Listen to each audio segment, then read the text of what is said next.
مولوی اسحاق مدنی، محمد اسحاق ظاہرا نام ہے اس کا، جو اس دنیا سے جا چکے ہیں، انہوں نے مذہب شیعہ کے خلاف بعض تقاریر کی ہیں.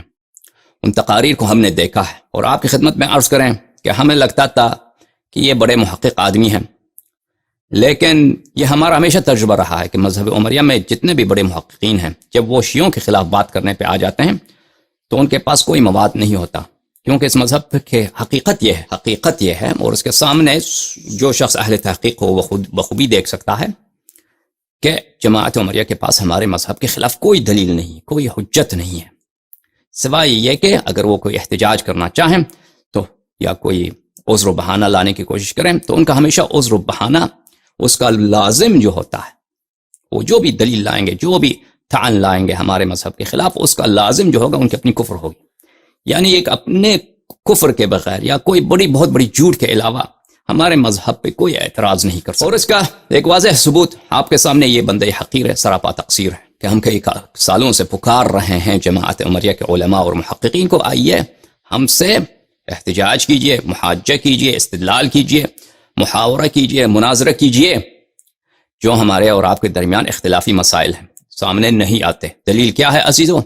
دلیل یہی ہے کہ ان کے پاس کچھ بھی نہیں ہے، کچھ بھی. اگر ان کے پاس دلائل ہوتے وہ ایک لمحہ بھی، ایک سیکنڈ بھی وہ انتظار نہ کرتے، وہ کہتے کہ آ جاؤ جواب دے دو. سمجھ میں آ رہی بات آپ کو؟ تو مولوی اسحاق اس باوجود اس کے اس کے پاس مطالعہ کافی ہے، لیکن وہ جب مذہب شیعہ کے خلاف بولتا ہے تو سوائے یہ کہ بچگانہ، احمقانہ اور غیر معقول باتیں اور ایسے اعتراضات جو بالکل جہل پہ مبتنی ہیں، اس کے علاوہ اس کے پاس کوئی دلیل نہیں ہے میرے عزیزوں. اور اسی طرح میکینک محمد علی مرزا صاحب ہیں، بعض انہوں نے جملے کہے ہیں جو صرف ان کے اپنی جہالت پر یا ان کی اپنی حماقت پر. تو عزیزوں ان کے جوابات، ان کے اشکال کیا ہے؟ ان کے اشکال کے مقابلے میں جو جواب اس سے پہلے ہم آ کے دیکھتے ہیں کہ ان کے اپنے پاس نظریہ امامت جو ہے، عقیدہ خلافت جو مذہب عمری میں ہے، وہ کیا چیز ہے. دیکھیں عزیزو، اگر کوئی شخص کسی اور کو تانا دیتا ہے کہ تجھ میں یہ عیب ہے، اگر وہ اس کی اپنی حال تو کچھ ہونا ہے. کوئی ایسا شخص جو دنیا کا سب سے بڑا جاہل ہے، ان پڑھ ہے، کچھ پڑھ بھی نہیں سکتا، الف بے کا پتہ نہیں، وہ جا کے دنیا کے سب سے بڑے پروفیسر کو تانا دے کہ آپ جاہل ہیں، تو لوگ کیا کہیں گے اس کو؟ ہاں، تو اس کو حماقت کے سوا، پاگل پن کے سوا، دیوانگی کے سوا آپ کچھ کہہ سکتے ہیں؟ نہیں. اسی طرح جماعت عمریہ، ان کا اپنا نظریہ امامت، نظریہ عقیدہ خلافت جو ہے اتنی احمقانہ ہے کہ وہ، میں نے بار بار کہا ہے کہ وہ اپنے لوگوں کو بتا نہیں سکتے کہ ان کا عقیدہ کیا ہے. جیسا کہ ان کے عقیدہ خلق اعمال میں، کسب اعمال میں، ان کا عقیدہ جو ہے رؤیت رب العالمین میں، کہ ایک طرف سے کہیں کہ اللہ تعالیٰ جسم نہیں، دوسری طرف سے کہیں گے کہ وہ سر کی آنکھ سے نظر آتا ہے. ان چیزوں کو وہ اپنے عوام کے سامنے پیش نہیں کر سکتے. اسی طرح یہی مسئلہ ہے میرے عزیزوں. ان کے عقیدہ امامت کیا ہے کہ رسول پاک صلی اللہ علیہ وآلہ وسلم دنیا سے چلے گئے اور کسی کو اپنا جانشین معین نہیں کیا. نہ صرف کہ جانشین معین نہیں کیا، یہ بھی نہیں بتایا کہ اگر میں تم پہ چھوڑتا ہوں کہ تم انتخاب کرو، یہ بھی نہیں بتایا کہ میں معین نہیں کرتا، تم پہ چھوڑتا ہوں. ہاں، اور یہ بھی نہیں بتایا کہ میں تم کے لیے چھوڑتا ہوں کہ تم کس طریقے سے انتخاب کرو، کس طریقے سے تم اپنے لیے امامت اور خلافت پہ جو دعویٰ ہوگا، جو نزاع آئے گا، اس کو کس طرح حل کرو، یہ بھی نہیں بتایا.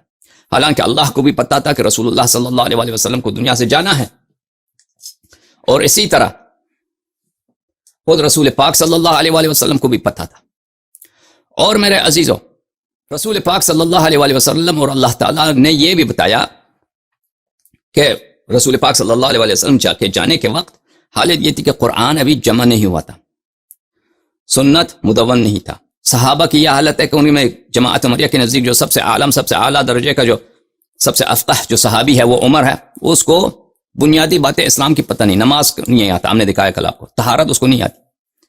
ٹھیک ہے نا، یہ ان کے اپنی کتابوں سے ہم نے ثابت کیا، یہ ان کے سب سے افقہ صحابہ کی بات ہو رہی ہے. اچھا، اس کے علاوہ میرے عزیز، انہوں نے بتایا کہ ان کے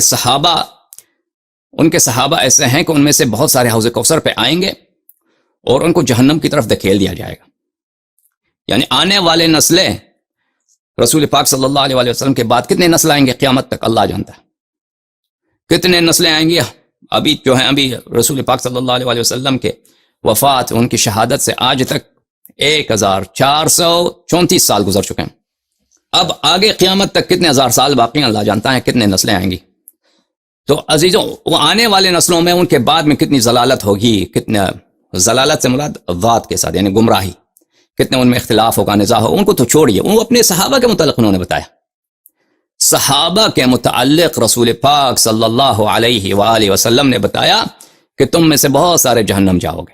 اور یہ بھی ہم نے پچھلے درسوں میں آپ کو سکھایا اور بتایا کہ رسول پاک صلی اللہ علیہ وآلہ وسلم نے فرمایا کہ بعض صحابہ کا فتنہ دجال کے فتنے سے بھی اعظم ہوگا. بعض صحابہ کا فتنہ دجال کے فتنے سے بھی زیادہ بھیانک ہوگا، زیادہ خوفناک ہوگا. یہ بھی بتایا رسول پاک صلی اللہ علیہ وسلم نے. تو دیکھیں عزیزو، جب حالت یہ ہے کہ نہ قرآن مدون نہ سنت مدون، صحابہ اغلب صحابہ ابھی مسلمان ہوئے ہیں، جو پرانے مسلمان ہیں وہ ان کی بھی علمی حالت کوئی ایسی نہیں ہے، اور ان کی عملی حالت صحابہ کے دیکھیے کہ وہ عمل کے لحاظ، ایک آدمی علم نہیں ہے چلیں عمل اچھا ہے وہ منحرف نہیں ہوتا، لیکن ان کی عملی حالت دیکھیں کہ رسول پاک صلی اللہ علیہ وسلم خود فرما رہے ہیں کہ یہ جہنم جائیں گے. ٹھیک ہے نا. اگر اس کے باوجود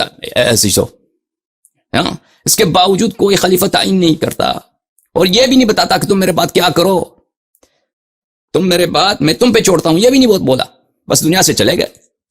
ہاں پتا بھی تھا کہ چلے جائیں گے، بولا ہی نہیں. اور یہ بھی نہیں بتایا کہ میں تم پہ چھوڑتا ہوں تو تم کیسے کرو، شورا کرو، تم انتخابات کراؤ، اہل حل و عقد کون ہے، اس کی تعریف کچھ بھی نہیں بتایا، کچھ بھی نہیں معلوم ہو، سب مجہول. تو عزیزو، جماعت عمریہ کا جو عقیدہ امامت و خلافت ہے، یہ ایک ایسی قبیح بات ہے جو اللہ تعالیٰ سے نسبت دیا جا رہا ہے، جو رسول پاک صلی اللہ علیہ وسلم سے نسبت دیا جا رہا ہے. جو ایک عبداللہ ابن عمر اور عمر کے بقول، میں ابھی آپ کو دکھاؤں گا بخاری سے، کہ ایسا کام کرنا ایک چرواہے کو بھی زیب نہیں دیتا. صحیح حدیث بخاری مسلم وغیرہ میں موجود ہے کہ عبداللہ ابن عمر اور عمر کے مطابق ایسا قبیح کام ایک چرواہا بھی نہیں کرتا. عرب کا جو چرواہا ہے، عرب کا کوئی چرواہا ہو جو اس نے کس کے مویشیوں کو پالنا ہے، اس نے کیا چیز پالنا ہے، اس نے بکری پالنے ہیں، اس نے لوگوں کے گدھے پالنے ہیں، اس نے لوگوں کے، اللہ آپ کا بھلا کرے، ان کے اونٹوں کو پالنا ہے. وہ بھی ایسا خیانت نہیں ان اونٹوں سے اور بکریوں سے نہیں کرتا. اگر کرے تو وہ سب اس کی ملامت کریں گے. تو وہ حماقت اور وہ امانت میں خیانت جو ایک چرواہا بھی کرے تو کہیں گے کہ یہ بیوقوف چرواہا ہے اور یہ خائن چرواہا ہے، یہ غدار چرواہا ہے. اس کو کس سے نسبت دے رہے ہیں؟ اللہ تعالیٰ سے اور رسول اللہ صلی اللہ علیہ وسلم سے. تو آپ مجھے بتائیے ان کا نظریہ، ابھی آپ بتائیے کہ ان کے نظریہ امامت جو میں نے نقل کیا ہے، کیا یہ باتیں میں نے ان کے اپنی کتب سے ثابت نہیں کیا ہے؟ سب ثابت کر چکے ہیں عزیزوں. اچھا، لیکن مزید آپ کی خدمت میں اضافہ کرتے جائیں کہ صرف یہ نہیں ہے، بلکہ رسول پاک صلی اللہ علیہ وآلہ وسلم نے یہ بھی فرمایا کہ میرے بعد میرے امت 73 فرقوں میں تقسیم ہوگی. 73 فرقوں میں تقسیم ہوگی. سمجھ میں آ رہی بات؟ اور وہ سب جہنمی ہوں گے سوائے ایک فرقہ کے. ملاحظہ فرمائی. اور یہ میں سب باتیں آپ کو اختصار کے ساتھ بتاتا ہوں، ان سب میں بڑی تفصیل ہے. یہ کتاب سقیم سنن ابن ماجہ تالیف ہے محمد ناصر الدین البانی کے. انہوں نے جو صحیح روایات ہیں ابن ماجہ قزوینی کے، انہوں نے الگ کیے ہیں اس کو. مجلد الثالث، چھاپے مکتبۃ المعارف للنشر والتوزیع، یہاں پہ صفحہ نمبر 307. روایت کرتے ہیں ابو ہریرہ سے کہ ابو ہریرہ نے روایت کیا ہے حضرت رسالت مآب صلی اللہ علیہ وآلہ الاطیاب سے، تفرقت الیہود علی 71 فرقہ، کہ یہودی جو ہیں وہ کتنے فرقوں میں بڑھ گئے؟ 71 فرقوں میں. وتفترق امتی علی 73 فرقہ، اور میری امت جو ہے 73 فرقوں میں تقسیم ہوگی. اچھا، اگلی حدیث وہ بھی صحیح ہے، اگلی حدیث بھی صحیح. اچھا، افترقت الیہود علی 71 فرقہ، یہودیوں کے کتنے فرقے بن گئے؟ 71. فواحدۃ فی الجنہ و70 فی النار. اللہ اکبر. یعنی یہ کوئی نئی بات نہیں ہے افتراق امم، کہ امت اپنے انبیاء کے بعد وہ مختلف فرقوں میں بڑھ جاتے ہیں. نئی بات نہیں ہے. اور یہ کہ ان میں سے سب جہنمی سوائے ایک فرقے کے، یہ بھی کوئی نئی بات نہیں ہے. تو یہ بات ان کے اپنی امت میں بھی ہونی ہے، ان کے اپنی امت میں ہونی ہے. اور یہ صرف یہ افتراق نہیں ہے، تغییر احکام، تحریف احکام الدین، سنت کی تبدیلی، سنت کا ضیاع، ان کو ضائع کرنا، فراموش کرانا، یہ سب جو پرانے امتوں میں ہو چکا ہے اس امت میں بھی آئے گی نا، اس امت میں بھی آئے گی. سب کا خبر دیا. اچھا، ابھی صرف افتراق کی بات ہو رہی ہے، لیکن دوسرے جو مصائب ہیں پرانے امتوں کے، پرانے امتوں نے کیا کیا؟ انہوں نے اپنے انبیاء کے اوصیاء کو جان سے مار دی، اور اوصیاء کے پیروی کے بجائے کس کی پیروی کی؟ اپنے قوم کی، اپنے امتوں کے جو ان کے فراڈی لوگ تھے، جو فاسق و فاجر علماء تھے، ان کی پیروی کی۔ اپنے احکام کو انہوں نے چینج کیا، احادیث کو چینج کیا، فرامین الہی کو چینج کیا، عبادات کے طرق کو چینج کیا، اور اس کے علاوہ کن چیزوں کو چینج کیا؟ حتیٰ کہ انہوں نے اپنے کتب کو، اپنے مصاحف کو بھی انہوں نے چینج کیا ہے۔ سمجھ میں آ رہی بات آپ کو؟